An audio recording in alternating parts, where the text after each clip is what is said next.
Chapter 36. I want to set down some general remarks about tramps. When one comes to think of it, tramps are a queer product and worth thinking over. It is queer that a tribe of men, tens of thousands in number, should be marching up and down England like so many wandering Jews. But though the case obviously wants considering, one cannot even start to consider it until one has got rid of certain prejudices. These prejudices are rooted in the idea that every tramp, ipso facto, is a blackguard. In childhood we have been taught that tramps are blackguards, and consequently there exists in our minds a sort of ideal or typical tramp, a repulsive, rather dangerous creature who would die rather than work or wash and wants nothing but to beg, drink, and rob hen houses. This tramp monster is no truer to life than the sinister Chinaman of the magazine stories, but he is very hard to get rid of. The very word tramp evokes his image, and the belief in him obscures the real questions of vagrancy. To take a fundamental question about vagrancy, why do tramps exist at all? It is a curious thing, but very few people know what makes a tramp take to the road, and, because of the belief in the tramp monster, the most fantastic reasons are suggested. It is said, for instance, that tramps tramp to avoid work, to beg more easily, to seek opportunities for crime. Even, least probable of reasons too, because they like tramping. I have even read in a book of criminology that the tramp is an atavism, a throw back to the nomadic stage of humanity. And meanwhile the quite obvious cause of vagrancy is staring one in the face. Of course a tramp is not a nomadic atavism. One might as well say that a commercial traveler is an atavism. A tramp tramps, not because he likes it, but for the same reason as a car keeps to the left, because there happens to be a law compelling him to do so. A destitute man, if he is not supported by the parish, can only get relief at the casual wards, and as each casual ward will only admit him for one night, he is automatically kept moving. He is a vagrant because, in the state of the law, it is that or starve. But people have been brought up to believe in the tramp monster, and so they prefer to think that there must be some more or less villainous motive for tramping. As a matter of fact, very little of the tramp monster will survive inquiry. Take the generally accepted idea that tramps are dangerous characters. Quite apart from experience, one can say a priori that very few tramps are dangerous, because if they were dangerous they would be treated accordingly. A casual ward will often admit 100 tramps in one night, and these are handled by a staff of at most 3 porters. 100 ruffians could not be controlled by 3 unarmed men. Indeed, when one sees how tramps let themselves be bullied by the workhouse officials, it is obvious that they are the most docile, broken-spirited creatures imaginable. Or take the idea that all tramps are drunkards, an idea ridiculous on the face of it. No doubt many tramps would drink if they got the chance, but in the nature of things they cannot get the chance.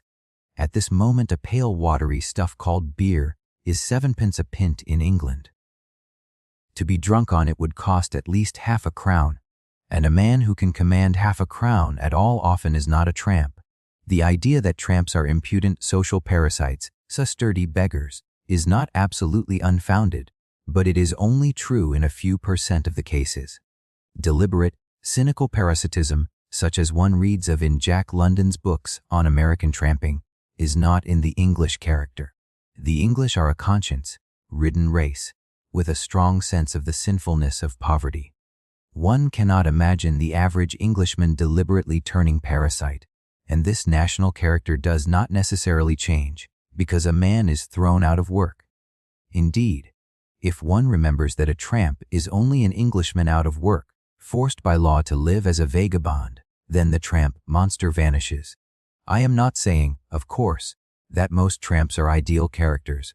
I am only saying that they are ordinary human beings, and that if they are worse than other people it is the result, and not the cause of their way of life. It follows that the serve them damned well right attitude that is normally taken towards tramps is no fairer than it would be towards cripples or invalids. When one has realized that, one begins to put oneself in a tramp's place and understand what his life is like. It is an extraordinarily futile, acutely unpleasant life. I have described the casual ward, the routine of a tramp's day, but there are three especial evils that need insisting upon. The first is hunger, which is the almost general fate of tramps. The casual ward gives them a ration which is probably not even meant to be sufficient, and anything beyond this must be got by begging, that is, by breaking the law. The result is that nearly every tramp is rotted by malnutrition, for proof of which one need only look at the men lining up outside any casual ward. The second great evil of a tramp's life, it seems much smaller at first sight, but it is a good second too, is that he is entirely cut off from contact with women. This point needs elaborating. Tramps are cut off from women, in the first place, because there are very few women at their level of society. One might imagine that among destitute people the sexes would be as equally balanced as elsewhere. But it is not so. In fact, one can almost say that below a certain level society is entirely male. The following figures, published by the LDIC from a night census taken on February 13, 1931, will show the relative numbers of destitute men and destitute women spending the night in the streets, in shelters and homes not licensed as common lodging houses, 157 men, 137 women. In the crypt of Smartens, in the Fields Church, 88 men, 12 women. In LC casual wards and hostels, 674 men, 15 women. This must be an underestimate. Still, the proportions probably hold good. It will be seen from these figures that at the charity level men outnumber women by something like 10 to 1. The cause is presumably that unemployment affects women less than men, also that any presentable woman can, in the last resort, attach herself to some man. The result, for a tramp, is that he is condemned to perpetual celibacy. For of course it goes without saying that if a tramp finds no women at his own level, those above, even a very little above, are as far out of his reach as the moon. The reasons are not worth discussing, but there is no doubt that women never, or hardly ever, condescend to men who are much poorer than themselves. A tramp, therefore, is a celibate from the moment when he takes to the road. He is absolutely without hope of getting a wife, a mistress, or any kind of woman except, very rarely, when he can raise a few shillings a prostitute. It is obvious what the results of this must be: homosexuality, for instance, and occasional rape cases. But deeper than these there is the degradation worked in a man who knows that he is not even considered fit for marriage. The sexual impulse, not to put it any higher, is a fundamental impulse, and starvation of it can be almost as demoralizing as physical hunger. The evil of poverty is not so much that it makes a man suffer as that it rots him physically and spiritually, and there can be no doubt that sexual starvation contributes to this rotting process. Cut off from the whole race of women, a tramp feels himself degraded to the rank of a cripple or a lunatic. No humiliation could do more damage to a man's self-respect. The other great evil of a tramp's life is enforced idleness. By our vagrancy laws, things are so arranged that when he is not walking the road, he is sitting in a cell or, in the intervals, lying on the ground waiting for the casual ward to open. It is obvious that this is a dismal, demoralizing way of life, especially for an uneducated man. Besides these, one could enumerate scores of minor evils, to name only one, discomfort, which is inseparable from life on the road. It is worth remembering that the average tramp has no clothes but what he stands up in, wears boots that are ill-fitting, and does not sit in a chair for months together. But the important point is that a tramp's sufferings are entirely useless. He lives a fantastically disagreeable life, and lives it to no purpose whatever. One could not, in fact, invent a more futile routine than walking from prison to prison, spending perhaps 18 hours a day in the cell and on the road. There must be at the least several tens of thousands of tramps in England. Each day they expend innumerable pounds of energy, enough to plow thousands of acres, build miles of road, put up dozens of houses in mere, useless walking. Each day they waste between them possibly 10 years of time in staring at cell walls. They cost the country at least £1 a week a man, and give nothing in return for it. They go round and round, on an endless boring game of general post, which is of no use, and is not even meant to be of any use to any person whatever. The law keeps this process going, and we have got so accustomed to it that we are not surprised.